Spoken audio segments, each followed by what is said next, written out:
In May 2017, computers around the world began locking up without warning. Screens went black, files were encrypted, and a red message appeared in their place. It demanded payment in Bitcoin and gave a deadline. This was WannaCry, also known as WannaCrypt, one of the most destructive cyber attacks ever seen. WannaCry spread automatically by exploiting a vulnerability in Windows systems, moving from one computer to another across entire networks. Within hours, hospitals, schools, businesses, and government offices were affected, many forced to shut down critical systems. Once inside a computer, WannaCry encrypted files, documents, and photos, making them completely inaccessible. A countdown timer appeared warning victims that their data would be lost forever if they didn't pay in time. Even then, paying offered no real guarantee of recovery. What made WannaCry especially dangerous was how quietly it moved. Many systems were infected without any direct interaction from the user. Computers that hadn't been updated with security patches were the most vulnerable, and the virus spread rapidly through outdated networks, leaving attacks unexplained. The outbreak slowed only after a security researcher discovered a hidden kill switch in the code. By then, hundreds of thousands of computers across more than 150 countries had already been infected. In the early 2000s, a strange and frustrating piece of malware appeared online under a blunt name.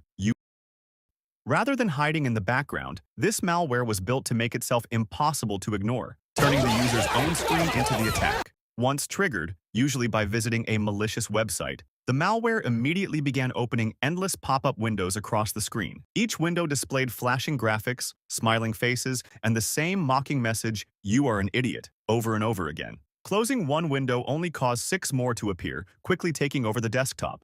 As the pop-ups multiplied, system resources were pushed to their limits. The constant creation of new windows consumed memory and processing power, causing computers to slow down dramatically or become completely unresponsive. In many cases, users were forced to restart their systems just to regain control. However, restarting didn't always solve the problem. Some variants of You Are an Idiot used scripts that reactivated the attack on startup, repeating the process and trapping users in a cycle of crashes and forced reboots. The malware didn't steal data or encrypt files, but its persistence made it incredibly disruptive. I love you. In May 2000, the I love you virus began when an email reached a user. That message carried the subject line, "I love you," and included an attachment named love letter for you.txt, a visual basic script disguised as a harmless text file. When the attachment was opened, the script executed immediately and began copying itself across the system. Once active, I love you overwrote files, replacing images, documents, and other critical data with copies of itself. At the same time, it accessed the user's address book and automatically sent the infected attachment to every contact it could find, allowing the virus to move from one inbox to the next without additional user action. Rather than exploiting complex software flaws, the virus relied on trust and curiosity. Because the email appeared personal and familiar, many recipients opened it without suspicion. Within days, millions of computers were affected, forcing organizations to shut down email systems and isolate networks to contain the damage. Security measures at the time were largely unprepared for malware distributed via email, making the attack highly effective. MyDoom. In early 2004, MyDoom appeared and quickly became one of the fastest-spreading computer worms ever recorded. Instead of relying on user interaction, MyDoom was designed to spread automatically, using email and network connections to move from one computer to another at an unprecedented speed. Once a system was infected, MyDoom scanned the computer for email addresses stored in files, address books, and cached data. It then sent itself out as an email attachment, often using generic or misleading subject lines. Because the emails seemed to come from real contacts, many users opened them without suspicion, allowing the worm to spread even further. MyDoom didn't just spread quietly in the background. It consumed system resources, slowed down computers, and caused noticeable performance issues. In many cases, infected machines became unstable, with users experiencing freezes or unusually high network activity. One of MyDoom's most disruptive behaviors was its use of infected computers to launch large-scale DDoS attacks. These attacks flooded targeted websites with massive amounts of traffic, temporarily knocking major online services offline and demonstrating how malware could be used as a weapon rather than just a nuisance. At its peak, MyDoom is estimated to have caused around $38 billion in total damages worldwide, making it one of the most costly cyber attacks in history. MyDoom also opened a backdoor on infected systems, allowing remote access without the user's knowledge. This meant compromised computers could be controlled from the outside, further expanding the worm's reach and potential damage. Bonzi Buddy. In the early 2000s, an application named Bonzi Buddy appeared on home computers. At first glance, it looked like a harmless desktop companion designed to help users browse the internet, tell jokes, and manage basic tasks. Bonzi Buddy would greet you when you turned on your computer, offer tips, and sometimes even sing songs. Its cartoonish voice and wiggly animations made it seem more like a quirky friend than a threat. But behind the friendly exterior, Bonzi Buddy was far from innocent. The software collected personal information, tracked browsing habits, and displayed intrusive ads. It could slow down computers and install unwanted programs.